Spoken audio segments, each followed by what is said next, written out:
Di zaman tabi'in ada seorang yang sangat-sangat amanah di kota Mekah, sehingga saking amanahnya, para orang-orang yang melaksanakan rukun Islam yang kelima akan titipkan kekayaannya kepada orang yang amanah itu, siapapun. Lalu Bapak, singkat cerita, pada satu musim haji ada seorang yang nitipkan emas, karena memang dia sedang melaksanakan ibadah haji, dia titipkan emasnya kepada yang amanah itu. Namun ketika musim haji berjalan, Pak, dia meninggal dunia.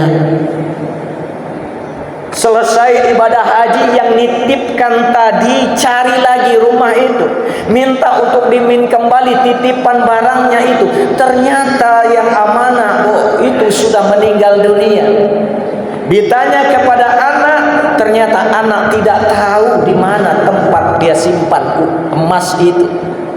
Ditanya kepada istrinya, istrinya juga tidak tahu di mana disimpankan oleh almarhum itu emas yang dititipkannya itu. Bapak, singkat cerita, yang punya barang tadi punya ikhtiar. Dia temui seorang ulama besar di kota Makkah waktu itu. Lalu dia ceritakanlah kisahnya itu. Lalu apa jawab ulama itu? Mencarikan jalan keluar, karena dia tidak ada lagi biaya untuk pulang kampung, karena memang itu cuma barang titipannya. Lalu apa? Disampaikan, tolong nanti malam kamu datangi sumur Zam-Zam, lalu nanti kamu panggil namanya. Insya Allah dia akan menjawab. Insya Allah, kalau Allah izinkan, dia akan memberitahu di mana tempat yang kau katakan, barang yang kau titipkan itu dia taruh. Lalu Bapak, sampailah tengah malam itu, pulang. Satu kali dipanggil, tidak ada menyaut. Pulang. Dua kali dipanggil, tidak ada juga yang menyaut. Pulang. Tiga kali panggilan, tidak ada juga yang menyaut. Mulai curiga tadi, ini ulama betul atau tidak. Lalu di hari itu dia laporkan kembali kepada ulama tadi, Bapak. Namun Bapak dan saudaraku, terkejutlah ulama tadi. Kata kamu dia amanah, kata kamu dia orang yang dipercaya, tetapi kenapa tidak ada di sumur Zam-Zam itu? Karena Rasulullah mengatakan air yang paling baik di dunia adalah sumur Zam-Zam. Karena apa? Karena di sana juga berkumpulnya roh-roh orang-orang yang beriman kepada Allah Subhanahu wa taala. Mak, kalau begitu coba kamu pergi ke daerah Yaman. Ada sumur yang namanya sumur Barhut. Apa itu sumur Barhut? Sumur yang paling airnya paling hina di dunia ini, kata Rasulullah, adalah di sumur Barhut itu.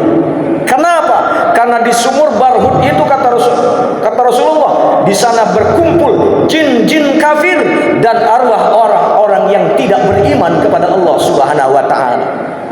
Bapak, singkat cerita, sampailah ke orang yang menitipkan ini kepada sumur Barhut itu.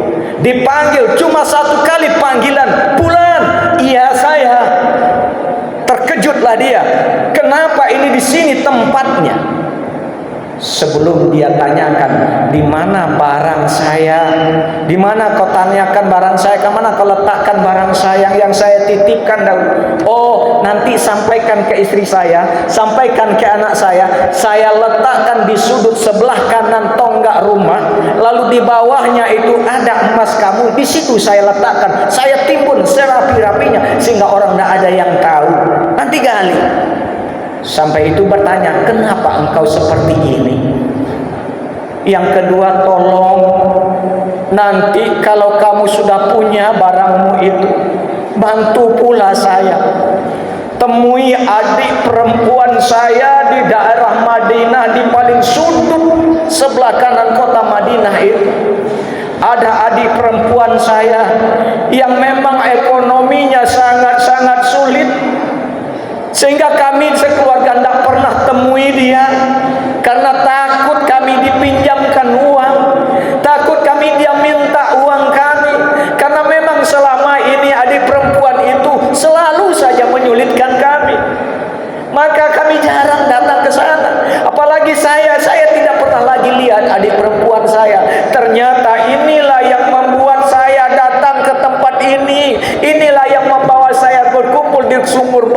berbuat ini yang menyebabkan saya seperti ini. Bapak, ternyata kepedulian kepada keluarga tidak dia perlihatkan. Dia peduli kepada orang lain, iya. Hablum minan nasnya dengan yang lain, iya. Dia amanah, dia dipercaya.